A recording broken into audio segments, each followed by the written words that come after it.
네,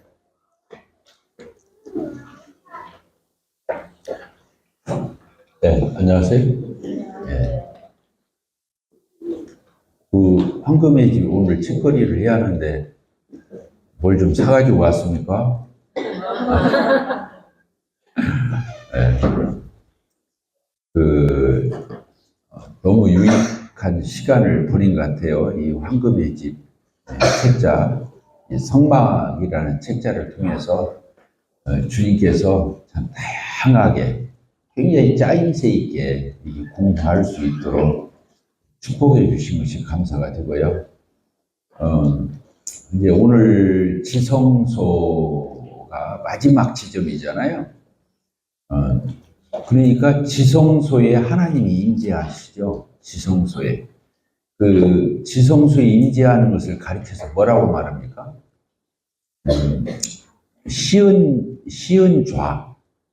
시은좌라고 그래요. 좌자가 좌석. 그러니까 거기에 하나님이 앉아 계신다는 거예요. 시은좌. 시은소라고 그래요. 장소할 적에 소자. 시은소 이렇게도 하는데 시은좌가 참 합당한 것 같아요. 많은 성경에서는 시은좌라고 해요. 하나님이 은혜 베푸시는 그 앉아서 그 판결하실 적에 은혜를 베푸시는 거예요. 시은좌. 그게 어디예요? 언약궤 뚜껑. 언약궤 있죠? 언약궤. 언약궤 위에 뚜껑이 있잖아요. 그 언약궤 안에는 뭐뭐 들어있어요? 저를 보세요. 그냥 저를 보세요. 언약궤 안에는 세 가지가 들어있죠. 첫째는 뭐예요? 십계명의 두 돌비. 그죠? 다섯 계명씩 이렇게 이제 기록된 그 돌비에다가 모세를 통해서 기록해 준 그 돌비가 그 언약궤 안에 있다는 거잖아요.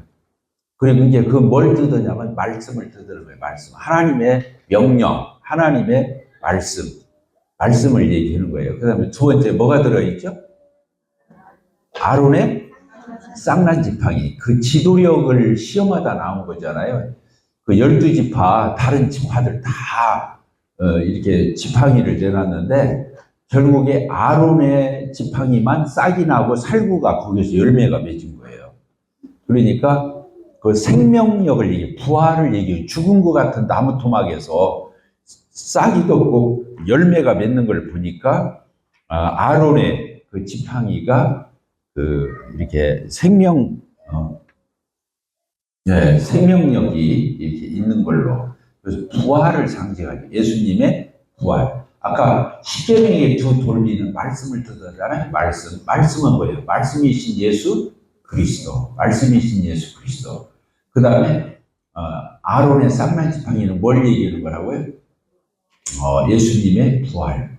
예수님의 부활. 그 부활에서 뭐가 맺혔어요? 열매가 맺힌. 그게 성령이에요. 부활의 첫 열매가 성령인 거고. 그러니까 부활과 예수님의 예수님의 부활과 성령님은 떼야 뗄 수 없어요.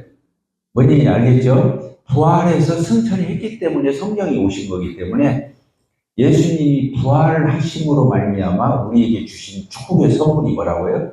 성령. 그게 열매예요. 살구 열매. 그리고 또 뭐가 들어있었죠? 거기에 만나를 담은 항아리. 그 40년 동안 매일같이 아침에 그 만나를 걷어다 먹었잖아요. 광야에서 무슨 농사를 지으며 그렇게 과일을 가꾸며 이런 걸 못 했을 거 아니에요. 그런데 하나님이 매일매일 새벽에 먹이신 거예요. 이스라엘 백성들.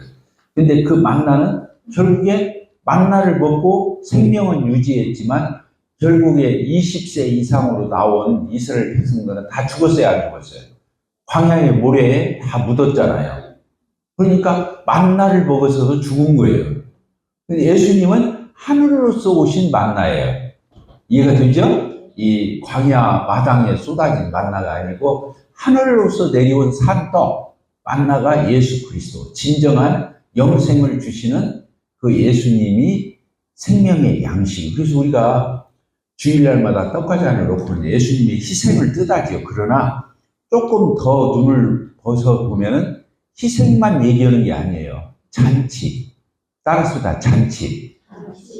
떡과 잔을 놓고 떡을 놓고 음식이잖아요. 음식과 포도주, 술을 놓고 잔치를 해서 만찬 예배라고 부르는 거예요. 만찬 예배.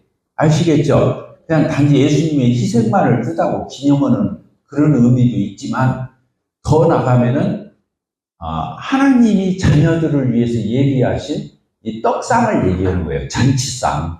그 잔치상에서 영원히 배고프지 않는 그 예수님의 살을 우리에게 먹인다는 의미가 있고, 영원히 목마르지 아니하는 음료를 먹인다는, 가라지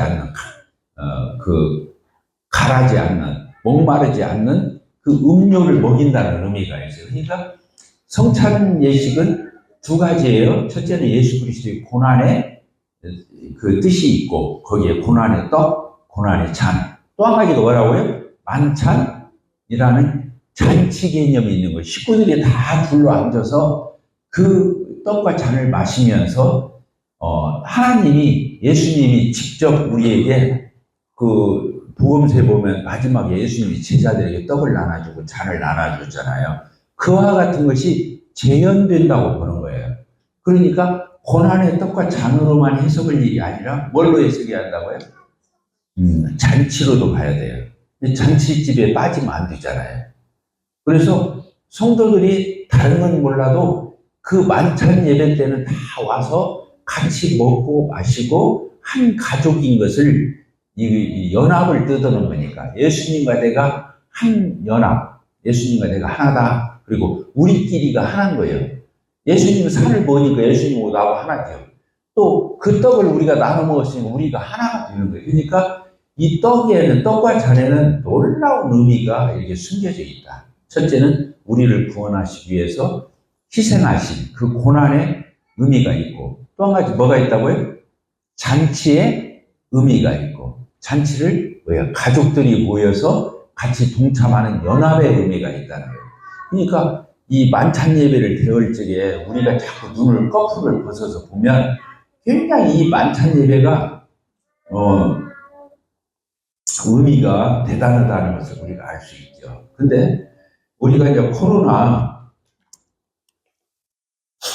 안경 안 쓰면 좀 이상해요. 그러진 않아요. 다행이네. 그 코로나 때 우리 교회가 10%가 늘었어요.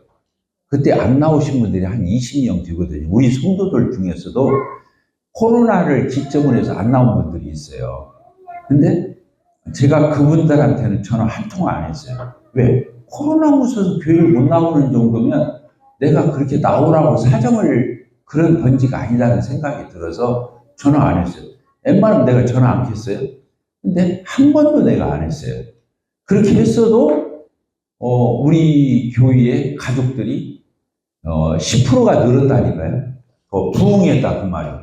한 20명이 안 나왔는데도 부흥을 해서 10%가. 놀랍죠. 뭐 때문이라고 나는 보냐면 이 성찬 예배, 만찬 예배 때문에 나는 그랬다고 보는 거예요. 우리 성도들의 결속력이 어디서 나오냐면 이 만찬 예배. 그래서 그때 우리 막 떡 나눠주고 막 잔 나눠주고 다녔어요, 안 다녔어요? 다녔잖아요. 집집마다 막 다녔잖아요. 그 예배 가고 가져갈 사람은 가져가라고. 이 만찬 예배가 그렇게 중요한 의미를 지닌다는 거. 이해가 되시죠? 그래서 앞으로도 우리 교회가 이 변함없는 이런 교회의 역동성, 이 결합, 연합 이런 것들이 지속되려면 반드시 이 떡과 잔을 놓고 예배드리는 이 예배가 그렇게 중요하다는 것을 우리 각각이 그걸 각인시켜야 돼요. 이해가 되시죠? 예. 뭔 얘기하다 그쪽으로 갔지? 지금 지성소 그 만나 떡 얘기하고 그러다 그쪽으로 갔잖아요. 이 지성소가 뭐냐? 지극히 거룩한 장소에 성소가 있고 지성소가 있잖아요. 그러면 성자가 거룩할 성자야. 소자가 그 장소를 나타내는 거잖아요. 성소 안에는 뭐가 있었어요? 들어가면 이게 들어가자마자 왼쪽에 보면은 뭐가 있어요? 등대, 7금 촛대가 있잖아요. 그 다음에 오른쪽에는 뭐가 있어요? 떡상, 금떡상이 있어요. 12지파를 나타내는. 그리고 또 정면으로 보면 뭐가 있어요?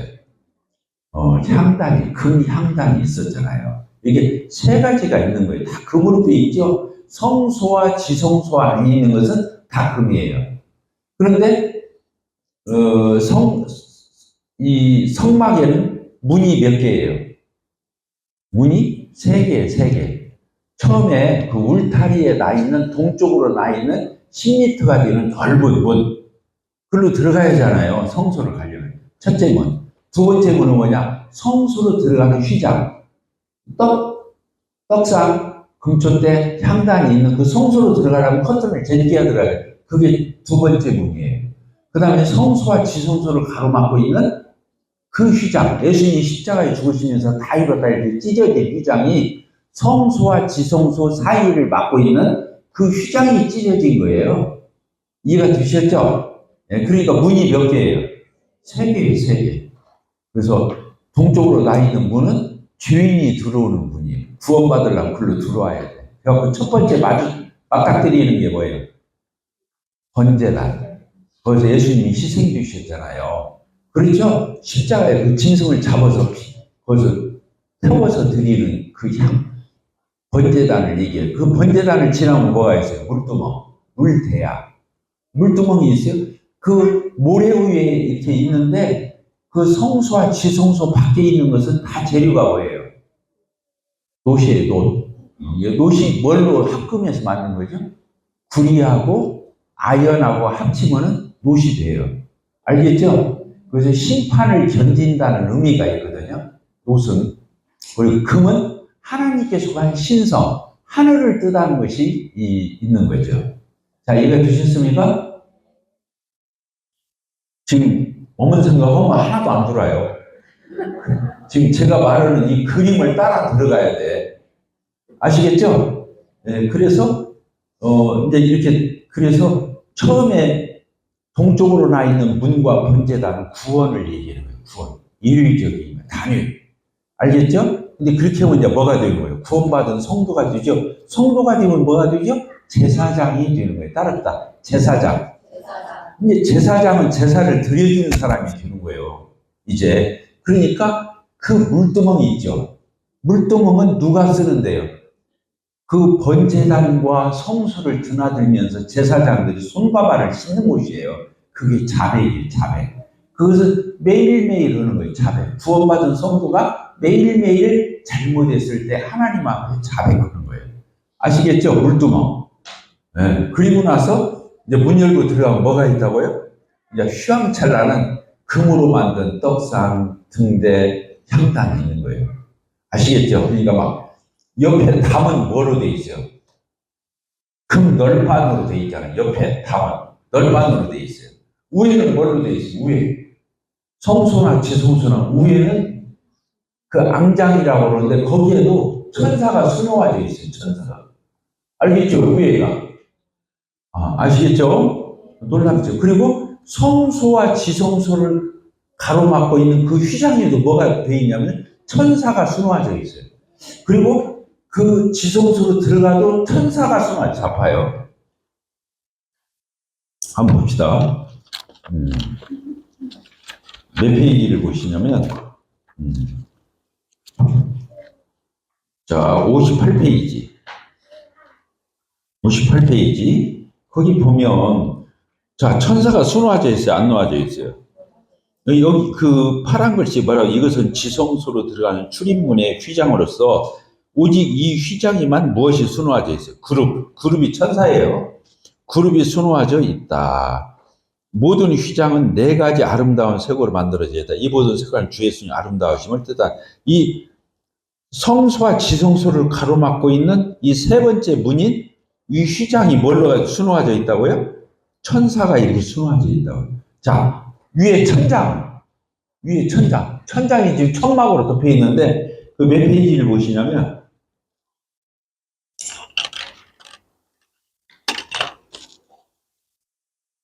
예, 64페이지.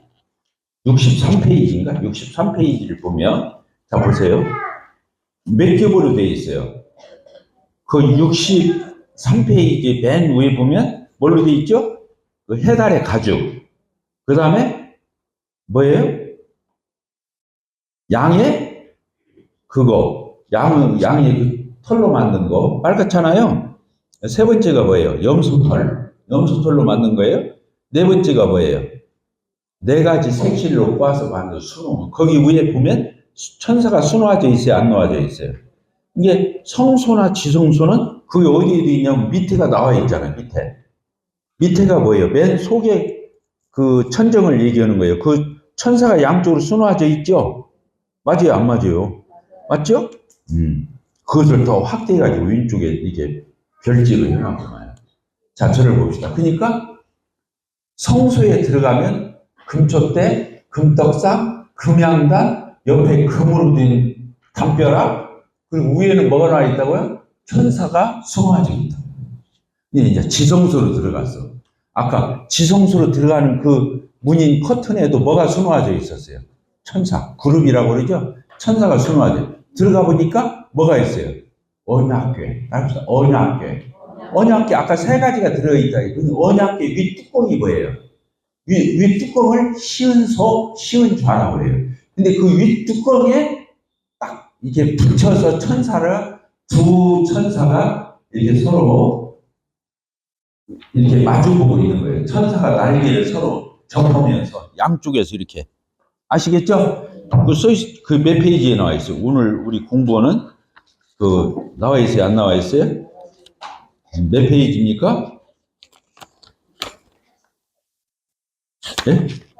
88페이지. 그 돼 있죠? 지금 87페이지 위에 보면 지금 천사가 지금 마주 보고 있는 장면이에요. 윗뚜껑을. 알겠죠? 윗뚜껑이 뭐라고요? 여기에 피가 뿌려지는 거예요. 여기에 피가. 이 지금 언약궤 윗뚜껑에 피가 뿌려지는 거예요. 그 피를 누가 보고 있냐면 두 그룹이 그 아래를 잘 보고 있다가 피가 뿌려지면 하나님께 상달하는 거예요. 알겠죠? 피가 뿌려져서 뭐가 됐다? 속죄됐다. 죄가 다 사해졌다. 이걸 하나님 앞에 오면 하나님께서 거기서 은혜가 베풀어지는 거예요. 죄가 가려워지고. 그러니까 그 언약궤 속에는 뭐가 있다? 아까 십계명이 두 돌비가 있잖아요. 십계명은 하지 마라. 너 어겼지? 이거 어겼지? 너 이거 범했지? 너 이거 잘못했지? 하는데 피가 덮어버리는 거예요. 그 언약궤 위에다 피를 바르니까. 알겠죠? 그러니까 피를 바르는 것을 뭐라고 하냐면 영어로는 어톤먼트라고 해요. 어톤먼트라고 그러는데 어톤먼트가 뭐냐? 속죄라고 그러는데 그게 다른 말로는 커버링이에요. 죄를 덮는다 이 의미가 있어요. 아시겠죠? 이 시은좌에서 그걸 덮는 거예요. 아까 율법의 그 십계명의 두 돌비의 정주를 이 십자가의 피가 이 짐승의 피가 뿌려짐으로써 덮어지는 것과 같은 거예요. 그래서 죄가 없는 걸로 의롭다 없는 걸로 되는 거죠. 자, 이해가 되셨습니까? 네, 오늘 지금 우리가 공부하는 게 이제 이런 대목들을 제가 총괄해서 얘기하는 거예요. 아시겠죠? 시은좌가 뭐냐? 시자가 베풀 시자야. 그 절간에서 중님이 뭐예요? 스님들이 뭐로 다녀? 집집마다 다니면서 그 시자가 베푼다는 시자야. 집집마다 가면 떡을 주든 쌀을 주든 시야. 그 베풀 시야. 근데 여기서도 시은이라는 말은 은혜를 베푼다. 그게 시은소. 은혜가 베풀어지는 장소가 뭐예요? 언약궤 위의 뚜껑. 아시겠죠? 예. 그래서 우리에게는 단번에 영원히 예수님의 십자가의 보혈의 피가 예수님이 하늘에 가서 뿌려버렸어요. 이 땅에 있는 성소에다 뿌린 게 아니라 하늘에 있는데 하늘에 가면은 이제 거기다가 예수님이 단번에 영원히 속죄를 해버린 거예요. 아시겠죠? 네, 그래서 예수님이 하늘에 가서 완전히 마무리 지은 거예요. 그러니까 이 지금 성막 있잖아요. 이 성막이 뭐냐? 하늘나라의 모형이에요. 다르게 보면. 지금 하나님 어디 계셔요? 하늘에 계시잖아요. 이 지성소에 계신 게 아니잖아요. 하늘에 있는 모형이라니까요. 우리가 장착할 때가 어디고? 하나님 나라요. 그 하나님 보좌 앞에 가는 거예요. 시은자 앞에 이 은혜를 입은 사람만 갈 수 있는 그 하나님의 나라, 시은좌, 시은소, 이 은혜를 입은 사람만 천국에 동참할 수 있는 거예요. 최종적인 안착지, 꼬린 지점이에요, 거기가. 우리 성도들이 영원한 소망이 그거 하나인 거예요. 하나님 앞에 가서 그 시은소에까지 도달하는 거. 이게 이제 우리의 소망이고, 우리의 기도죠. 거기까지 가는 거니까 끝나는 거예요. 자, 이해가 되죠? 예, 이렇게 되어 있습니다. 다 끝났네. 그러죠? 그래서 이제 그 90페이지 봅시다. 그 언약궤 위에 두 천사가 얼굴을 마주대고 이렇게 아래를 쳐다보고 있다 했는데 그 천사 이름이 뭐라고요? 그룹. 가로해놓고 그룹 했죠? 천사. 이제 천사에게는 그 그룹 천사가 있고 스랍 천사가 있어요. 스랍. 이제 오늘 좀 이런 성경 공부를 할 줄 알아야 돼. 천사 종류가 스랍도 있고 그룹도 있다. 이거 모르면 초등학생이야. 그러니까 스랍은 뭐냐면 하나님이 예배드릴 때 그 옆에 있는 게 스랍이에요. 근데 그룹은 뭐냐? 보초와 같아. 지키는 사람이 지키는. 하나님의 거룩을 지키고 아까 위 천장에도 있고 휘장에도 있고 아까 언약궤 위에도 있고 이 그룹들이 그렇게 지키고 있는 거예요. 그러니까 그룹은 지킨다는 의미가 있어요. 저기 뭐냐? 에덴 동산에서 다시는 그 에덴 동산 못 들어가게 하려고 불 이렇게 담을 쌓고 거기다 뭘 주냐면 그룹을 주어서 지키게 했다는 게 써 있어요. 그룹. 따뜻한 그룹. 이게 그룹은 어떤 천사라고요? 지키는 천사. 스랍은 뭐라고요? 예배 때 임재해서 하나님의 예배를 돕는 천사가 스랍이에요. 자, 이해가 됐죠? 그러니까 이사야서 6장에 보게 되면 거기 스랍이 나와요. 6날개가 있어가지고 두 날개로는 자기 발을 가리고 두 날개는 자기 얼굴을 가리고 두 날개는 날르는 거야. 그러면서 거룩하다 거룩하다 거룩하다 삼위일체 하나님을 칭송하는 그런 천사가 있어요. 그게 스랍이에요. 이사야서 6장을 보면 나와요. 알겠죠? 자, 오늘 천사의 종류에 대해서 배웠습니까? 안 배웠습니까? 네, 배웠죠? 여기 지금 그룹이라는 게 나와서 지금 한 거예요. 그래서 본래는 그 시은좌가 심판의 좌였죠. 심판의 자리였는데 구원받은 우리에게는 뭘로 변했다고요? 은혜의 보좌로 바뀐 거예요. 그래서 우리는 나갈 때 심판의 보좌에 나가는 게 아니라 은혜의 보좌 앞에 담대히 나갈지니라. 이렇게 되어 있는 거예요. 우리는 은혜를 입었기 때문에 거기 나가는데 거리낌이 없어서 단번에 나간다. 당당히 나간다. 이런 말들이 써 있어요. 아시겠죠? 네. 이렇게 되어 있습니다.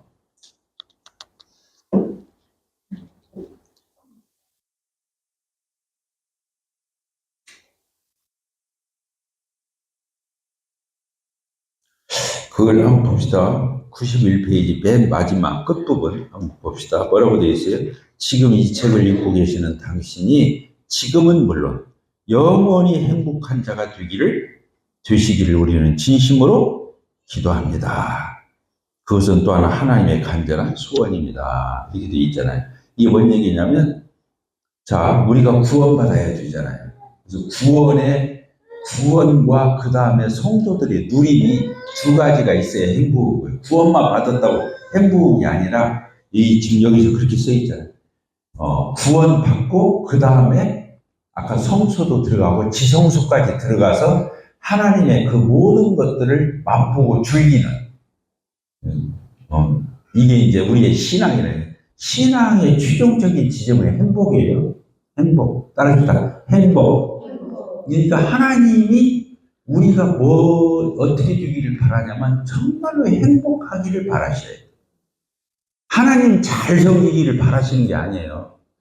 하나님 앞에 행복한 사람 되기를 바라는 거예요. 알겠죠? 우리 아이들이 자식 노릇 똑바로 하기를 바래요. 우리 아이가 행복했으면 좋겠어요. 좀 어렵다. 이게 한 단계 뛰어넘어야 하는 거예요. 신앙은 잘하고 못하는 수준을, 그건 율법이야. 싸냈어. 지켜서 안 지켜서. 근데 옳게 보이니까 교회 안에 그런 사람들이 모범생이 돼서 교회 지도력, 장로 집사를 그 사람들이 왜 은혜로 누리는 사람이 하는데, 아이고, 그냥 도덕 교과서 같은 사람들이 다 지역교회 장로야, 집사야. 이게 망할 징조라. 그럼 그 사람들이 뭘 배우겠어? 교회 성도들이 뭘 배우겠냐고. 가서 뭘 하고 안 하고 열심히 하고 막 똑바로 하고 뺑 이런 것만 신경 쓰는 거예요. 그러니까 굳어질 수밖에 없는 거예요, 사람이. 힘이 안 나와. 그런 데서 힘이 나오겠어요? 벌벌벌 떠는데 무슨 힘이 나오겠어? 옛날에 며느리가 그 밥상 들고 들어가다가 시아버지, 시어머니한테 들어가다가 엎으로 들였다는 거 아니에요? 왜 엎으로 들여? 긴장해가지고. 알겠어요? 뭐, 안 해봐서 모르지, 우리는. 긴장하면 사고가 나는 거예요. 그러니까 교회는 긴장해서 하는 데가 아니에요. 누리는데 행복한 거예요. 오직은 진리를 알지니 진리가 너희를 자유케 한다고. 너희는 종이 아니라 뭐라고 했어? 아들이라고 했잖아. 아들. 이런 것을 모르면 신앙의 초보도 모르는 거야. 근데 거꾸로 기독교가 저 신학교 가서 모범생들 예비고사 봐가지고 지금 예비고사라고 뭐라고 그러지? 수능 해가지고 제일 점수 낮은 사람들이 신학교가 그래가지고 또 거기서 막 4년, 6년 공부해가지고 막 목사 타이틀 땄다고 막 잘하면서 또 모범생 꼬아서 못 올 거요. 네? 모범생 꼬아서 못 올 거냐고. 이 오늘날 교회가 기독교가 이게 쇠퇴한 거예요. 이 기독교가 망해버린 거야. 신앙은 그 사람이 얼마나 자유한가 보는 거예요. 얼마나 행복한가를 보는 거예요. 그런데 멋대로 안 살아. 자기 기가 막힌 수준이지. 막 행복하게 살고 자유함을 가지고 막 즐거워서 주님 섬기는데 하나도 어긋남이 없어. 그러니까 지멋대로 사는 게 아니에요. 자유라는 것이 지멋대로 사는 걸 얘기하는 게 아니에요. 거룩한 자유. 따뜻하다. 거룩한 자유. 거룩한 은혜. 앞에 거룩이 붙어 있어야 하는 거예요. 은혜롭고 자유로운데 질서를 어김이 없어. 이게 수준인 거예요. 도덕교과서적으로 율법 아래서 뭘 하고 안 하고. 그래, 나는 우리 교회에서 모범생에 들어갈 걸 아주 그 가짜일 가능성이 많아. 그리고 그건 율법을 말해요. 저 세상에 천한 뭐라 초등학문이라 그러잖아요. 율법은 자르는 게 아니에요. 가장 기초적인 상식을 율법이라고 하는 거예요. 이 세상에서 도덕윤리 있어요, 없어요? 세상에 도덕윤리 있어요, 없어요? 있죠. 성경에서는 율법을 얘기하는 거예요. 그러니까 율법은 세상의 도덕윤리 수준인 거예요. 양심 수준. 그건 기본이지, 뭐 그게 자르는 거예요. 알겠죠? 이게 신앙을 어떻게 배워야겠어요? 신앙을. 이런 걸 뛰어넘어 한꺼풀 번지 않으면 이걸 종교생활이라고 하는 거예요. 따라합시다. 종교생활. 종교생활이 그거요. 내용 없이, 의미 없이, 그냥 반듯반듯한 신앙. 내용이 없어. 본질이 없어. 그건 가짜인 거예요. 기독교가 그렇게 멋진 종교, 그렇게 유치한 게 아니에요. 기독교가 이 성경을 깨닫고 복음을 깨닫고 주님을 알아가면 알아갈수록 이렇게 놀라운 것을 가르친다. 아멘이세요? 그래서 우리 옹골 성천교회가 그 지점으로 가야 돼. 그 지점으로 가야 돼. 그러니까 언뜻 보면 너무 막 자유로운 것 같아. 막 자유분방한 것 같아. 근데 어긋남이 없는 거예요. 딱 제자리 지키고. 누가 통솔하는 것도 아니고 막 지휘봉 잡고 호루라기 가지고 막 안 오는데 교회가 돌아가요, 안 돌아가요? 내버려둬도 돌아가는 거예요. 그걸 수준이라고 하는 거예요. 아까 호루라기나 지휘봉 들고 막 진두주의 해가지고 교회가 반듯반듯하면 그건 가장 유치한 집단. 그건 군대가 그렇게 하고 있어.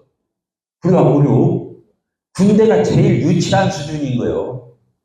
아시겠죠? 군대 그것이 최고봉이 왜 제대원한테 내버려두어? 끝까지 해야지, 군대식으로. 이해가 돼요? 이해가 안 되는가? 안 됐어요. 그래서 신앙, 자, 마지막 읽고 마칩니다. 92페이지. 황금리 집의 초대. 이게 마지막 책자예요. 그래서 구원 안 받은 사람은 받아라.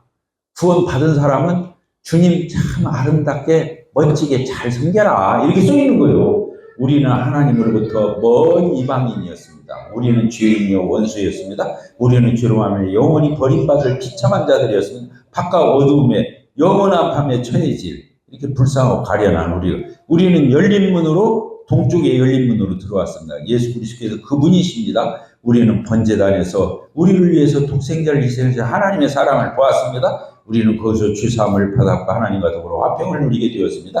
이렇게 하여 이제 성도가 됐어. 우리는 물두멍을 거쳐 성소 안으로 들어가게 됩니다. 이것은 우리가 상상도 할 수 없는 일이었어요. 우리는 금등대, 금상, 금향로에서 예수님의 부유하심, 충만하심, 그 고귀하심을 보는 거예요. 그리고 휘장을 통하여 하나님의 보좌를 감싸는 하늘의 빛 가운데 이 지성소 들어가는 얘기. 거기가 우리의 뭐라고 그랬어요? 뭐냐? 우리가 가야 할 지점이 하나님이 잃어버린 자를 맞으시고자 하시는 최종적인 지점이 이 시은좌. 이것이 꿈인가요? 사실입니다. 진짜입니다. 우리는 믿음으로 그것을 보며 곧 직접 보게 될 날이 올 것이다. 얼마나 크고 완전한 사랑인가요? 얼마나 광대하신 주님의 은혜이죠. 이 모든 것을 다 이루시는 독생자 예수 그리스도 얼마나 놀라워. 여기 얼마나 세 번 나오잖아요. 알겠죠? 이게 감탄, 감동, 감탄. 신앙은 이렇게 섬겨야 되는 거예요. 이 감탄이 있어야 되는 거예요. 그러면서 우리 주님과 같이 또 우리 주님과 같은 분이 어디 있을까요? 이것들을 증거하신 이가 가라사대 내가 진실로 속히 오리라 하시거늘 예비하신 초소에 우리를 데려가시려고 오시면 구름대 같은 수많은 성도들이 천국에서 영원한 찬양을 불러드릴 것입니다. 소리 높여 부르는 성도들의 찬양은 굉장한 합창이 될 것입니다. 우리를 사랑하시고 그 피로 우리 죄를 씻으시고 아버지 하나님께 대한 왕같은 제사장으로 삼아주신 주님께 영원부터 영원까지 영광과 능력과 존귀가 있기를 원합니다. 아멘. 당신도 거기에 참여하기를 원하십니까? 영원한 그분의 처소에 우리를 데려가실 때 당신도 같이 가고 싶습니까? 거기에서 영원히 산다는 거 얼마나 놀라운 일인지요. 당신도 같이 가실 수 있습니다. 당신도 초대되었기 때문입니다. 그것은 모든 생각을 초월하는 영원한 자비와 궁일입니다. 사랑의 손길이 죄인들에와 닿았습니다. 하나님의 사랑이 우리를 저주와 죽음으로부터 건지셨으며 예수 그리스도의 영광에 이끄십니다. 시 같이 읽읍니다. 시작. 오 차고 넘치는 주님의 은혜여 당신의 피로 모든 죄를 맑히셨나이다. 이제 도처의 용서와 자유를 누구에게나 알리시며 영원한 구원이 예비되어 있는 오 놀랍고 놀라운 은혜의 때여 하나님의 세상을 위해서 저를 사랑하는 독생자를 믿는 저를 믿는 자마다 열망하지 않고 영생을 얻게 하려 하십니다. 하나님은 참으로 당신을 사랑하십니다. 그래서 성경은 사랑으로 시작해서 사랑으로 끝나는 거예요. 아시겠죠? 네.